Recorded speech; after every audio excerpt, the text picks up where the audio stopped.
I am meeting today with Mark Hedrick, and Mark Hedrick is a vocational expert witness and vocational rehabilitation counselor.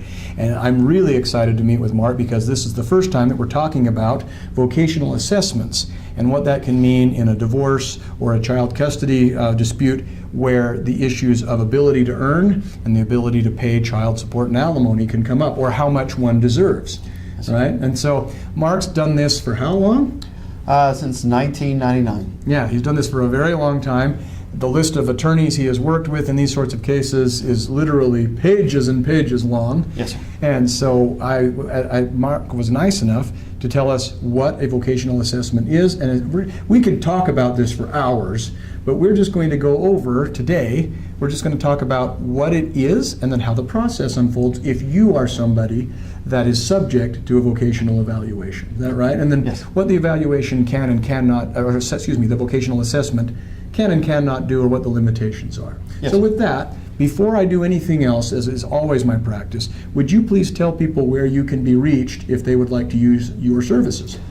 They can contact me at 801-492-3484, or you could contact me by mail, P.O. Box 341, Orem, Utah, 84059. I also have an internet webpage, Hedrick Voc. You can also go to that webpage. And what we're going to do is we'll put that up at the end of this video where you can see it to write it down as well. So, all right, take it away. Tell us where you want to begin. Basically, what we do for a vocational evaluation is to help determine how much an individual and what occupations a person can perform, how much they can make, and also how available those occupations are in the current labor market. Well, let me ask you this. When would that come up? Why would that ever be necessary? In my experiences, when they've asked me to do this, is to help determine what alimony is being paid. I'm not so sure if it's in child support, but possibly. Yeah, let me give you an example. This is for the two of us here. So, for example, somebody says, I want alimony, and the person that may have to pay that would say, okay, maybe I should be paying alimony. I make a lot of money, or I make substantially more, but right now that person asking for alimony is unemployed, or perhaps underemployed. And that person says, I don't want to overpay alimony. I think that I can show that this person is capable of earning X number of dollars, and that should be factored in, even though that person may not be earning it right now. Yes, in a child support setting, it would be the same thing. It's like, well, I'm going to be the one that ends up with custody of the kids, so you have to give me some child support. It's like, yes, but it shouldn't be based upon the low number that I assert you're claiming out that child support should be based on. You're capable of earning more, and even though you don't earn more now, we get a vocational assessment done to show you are underemployed or unemployed and don't need to be. Yes, sir. Those are the type of evaluations That's that what we're doing. And basically, in order to do those evaluations, what I would do is to meet with the individual, go through a series of questions where I would obtain information about the individual's past work history, educational background, vocational transferable skills like computer skills, customer service skills. Basically, generate and create a worker profile, we call. How long? So if I were the one that was referred to the vocational assessment, do I come to meet with you, and then do you have me sit on the long couch and talk about my life, or how does that start? Basically, how we do it is we go visit the individual, usually at their home. Okay. Some individuals may feel uncomfortable about having a male come and meet them and not know them. So I've met people in public places. I met people in their attorney's office. It's whatever is convenient and easy. So you do meet with me. It's not something where I fill out a questionnaire or something. I have done it both ways. I prefer to be able to meet the person in person because some of the individuals I meet with will also have psychological or physical disabilities that have limitations attached to it. So that way I could see the individual and see how that affects their abilities to do things in person. So that's also helpful. But I gather that information through an interviewing process. Depending on how long your past work history is, it usually takes around 30 to 35 minutes. Okay. Some evaluators will do vocational testing, where they're going to test your math skills, your reading skills, some aptitudes testings and things like that. The limitations of that is there's no measure or anything into the test to tell you if someone's given a true effort or not. Okay. So basically what I've researched and what I've learned and I was trained is that when it comes to forensic reasons, anything that's going to possibly be going to court, money reasons, to stay away from the testing if there's no way of knowing if someone is given a full effort or not. That's interesting. Yeah. Now, speaking of that, which I think we talked about off camera before we came here, is another thing that can be done sometimes is what's called a functional capacity. A functional capacity evaluation. And that's where you're actually seeing like how hard they can pull, how much they can lift, and things like that. Is that right? Yes, sir. That's when I run into individuals who may have, they indicate to me that they have a physical limitation, some type of problem. And I'm gonna exaggerate. Like I need lots of money. I can't work because I have a bad back or because I have some kind of neurological problem with my hands. Now that may be true. Yes, sir. And if there's no dispute, it's like, look, like if you and I were getting divorced, it's like, look, I know that you've got this neurological problem. I've seen it for years. I agree. I wish I didn't have to pay you as much money, but you are disabled. But the other time, sometimes what it is people are calculating and go, I'm going to claim I'm disabled so I get lots of money. I can go and have a functional capacity test done. Yes, sir. And those, the reason I want to bring it up is you said, well, it's hard to tell if somebody's faking their ability to read and do math. Yes, sir. But the functional capacity test is a little different, isn't it? Yes, sir. They actually have things they've incorporated in the testing to show if someone is given a full effort or not. There's grip strength tests and bell curves and things like that they will do with the individuals to tell if they give a full effort or not. So you can claim I'm too weak to do these things, and they can actually tell you're faking. Yes, by squeezing the strength is supposed to create a normal bell curve, and if they see any deviation in that. Yeah. All right. So you've met with them. You've gotten some background. You may be able to test them as to verbal, math, and reading and writing skills. Although you've told us what some of the weaknesses I stay there away are. from that. It's kind of scary. And then you've told us about functional capacity tests that can be done with regard to the physical limitations one claims. Yes, sir. Now, one of the things with a functional capacity evaluation, they're typically done by either physical therapists or occupational therapists. My experiences in dealing with the workers' comp arena with the State of Utah Labor Commission, where a lot of these are taking place with functional capacity evaluations, it needs to be reviewed by a doctor. And then it holds a little more weight. A medical doctor. Yes, sir. To be able to interpret the functional capacity evaluation and then indicate based on that functional capacity evaluation and their physical evaluation that they do with the person in their office, then they can document what the person's physical capacities are. But it's best to have that extra step where a doctor reviews it. Because they can see whether or not the tests were conducted properly. Well, that and a physical therapist is not necessarily qualified to provide work restrictions, so that's why it needs to be reviewed by a doctor. All right, so assuming that we've determined whether those things have to be done, you've done the initial phase, what comes next in your work? My next point would be is to do, like if they have a degree, is to then research the degree that they may have to find out what type of occupations that one can perform with that type of degree. And then also to review labor market information that's published by the State of Utah Workforce Services or the United States Department of Labor, Bureau of Labor Statistics, in order to determine how available those jobs are that I'm going to identify, what the pay scale is that they could possibly perform out there. And another step that we also do is what we call a transferable skills analysis, where we use books such as the Dictionary of Occupational Titles to try to identify occupations that are similar to the ones that they performed in the past, so they have those skills and be able to obtain those jobs. Yeah, so I'm a lawyer, and so if I, for some reason, couldn't practice law anymore, they'd say, well, then you've got transferable skills that can be used, because you do a lot of writing. Yes, you sir. do a lot of, you could probably be a teacher or things like that because you get up in front of people. Yes, sir. Okay. Now, one of the things that I run into when I work with the Labor Commission or with the United States Department of Labor is to understand that even just by going through high school, you are developing transferable skills. Math skills, customer service skills, being able to work with the public. You're always developing skills. So for somebody to tell me they have no transferable skills, I find hard to believe. Just the process of living your life as a normal human being is You're going to give you developing skills. work skills to be able to do that. Because I have gone to court before where People parties have literally told me they have no transferable skills. And what concerns me is when vocational expert witnesses tell me or tell the court that they do not have transferable skills. And we can talk about skilled professions Yes. or skilled trades like a plumber. Yes, That sir. is something where you've learned skills and you may have had to certify them. Yes, sir. But everybody develops the skill to one degree or another about picking Interacting up a phone, with people. dialing a phone. Yes, sir. Pretty much in today's world, using a keyboard. Or even your phone to go on Facebook and to use a Windows program. Right.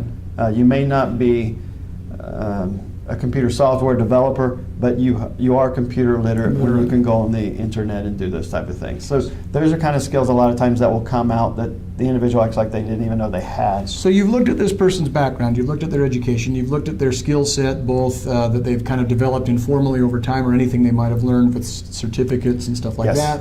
You consult various publications and things like that. You look at the Bureau of Labor Statistics or the Department of Workforce Yes, sir. Services, do all that sort of thing.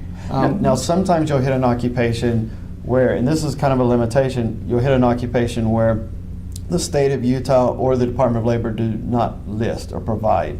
At that point, you have to do labor market research on the internet using other sources, Okay. such as salary.com or indeed.com, or it could even get to the point where if that labor market information is available, you actually have to contact people who do that occupation to do a telephonic labor market search to get that information. How do you, or is this even part of the process, how do you determine if this person is not being fully forthcoming because that person wants to manipulate the outcome? Okay. If I feel, if they indicate that they have a physical disability or some sort like that, I then tell them that I will document the information that they provided me in my report, but they need to contact their doctor in order to obtain information on how their disability or their limitation that they're reporting to me, how it affects their ability to work.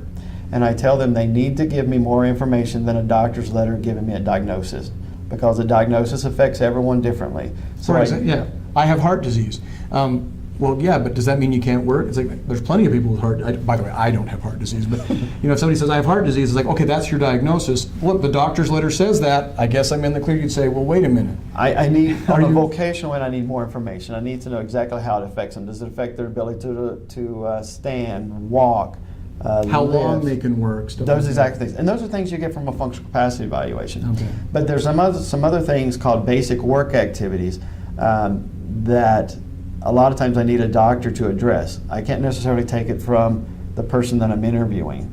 I recognize that it's there, but they need to get the documentation for me to put it. Such things as, are they able to attend work and complete a full day's work? Do they need unscheduled breaks? Are they able to concentrate? Are they able to follow simple instructions?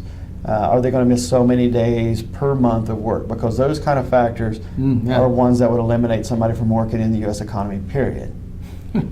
So that's key information. Somebody can tell me during an interview they have these problems. However, if I don't have it documented from a physician, it's hard for me to go and testify in a court setting that these are limitations that the person has.